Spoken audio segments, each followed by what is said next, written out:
हाजी लालू जो लियारी नदी की दूसरी तरफ जहानाबाद, पाक कॉलोनी और पुराना गोलीमार के इलाके में मनशियात और जुए और सट्टे के कई अड्डों का मालिक था और उसके रहमान के वालिद दादल से माजी में अच्छे ताल्लुकात रहे थे।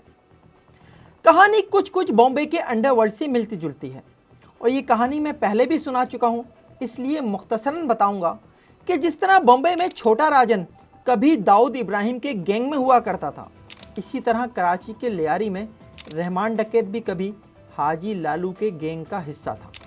और जैसे बम्बई में एक वक्त वो आया कि दाऊद इब्राहिम के गैंग में छोटा राजन और छोटा शकील एक दूसरे के जानी दुश्मन बन गए, कुछ ऐसा ही कराची में हाजी लालू के बेटे अरशद पप्पू और रहमान डकैत के दरमियान हुआ। एक दूसरे के खून के प्यासे बन गए थे रहमान डकैत और अरशद पप्पू। जिस तरह दाऊद इब्राहिम को छोटा राजन काम का राजन लगा था, इसी तरह हाजी लालू ने रहमान डकैत में भी वो जरासीम देख लिए थे जो उसे जुर्म की दुनिया में आगे ले जा सकते थे। हाजी लालू को लियारी नदी की दूसरी जानिब यानी असल लियारी पर कब्जे के लिए रहमान डकैत जैसे जिगरे वाला बंदा चाहिए था। इसलिए हाजी लालू ने रहमान डकैत पर सिर्फ हाथ ही नहीं रखा, बल्कि उसकी शादी अपने दोस्त सेठ यूसुफ की बेटी से कर दी।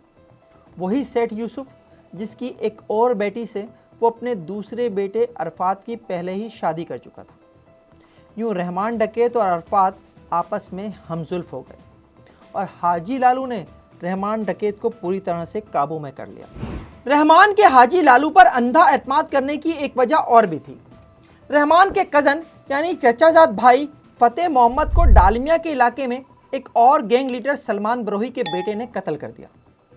हाजी लालू ने जिरगे में फतेह मोहम्मद के कत्ल का बदला लेने का ऐलान किया और एक रोज़ हाजी लालू के लड़कों ने सलमान बरोही को डालमिया में ही कत्ल कर दिया। अब रहमान हाजी लालू का ज़रख़रीद ग़ुलाम बन चुका था और हाजी लालू के गैंग ने कुछ नए बिजनेस आइडियाज़ पर काम शुरू किया, जिसमें भत्ताखोरी और अगवा बराए तावान सरे फहरिस्त है। 90 की दिहाई कराची के ताजरों के लिए किसी क़यामत से कम न थी।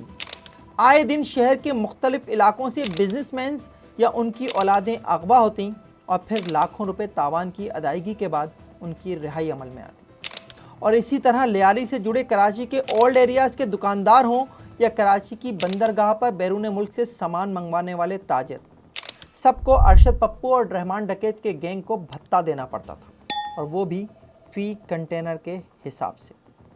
जबकि मनशियात और जुए और सट्टे के अड्डे अलग मुनाफा बख्श अंदाज में चल रहे थे।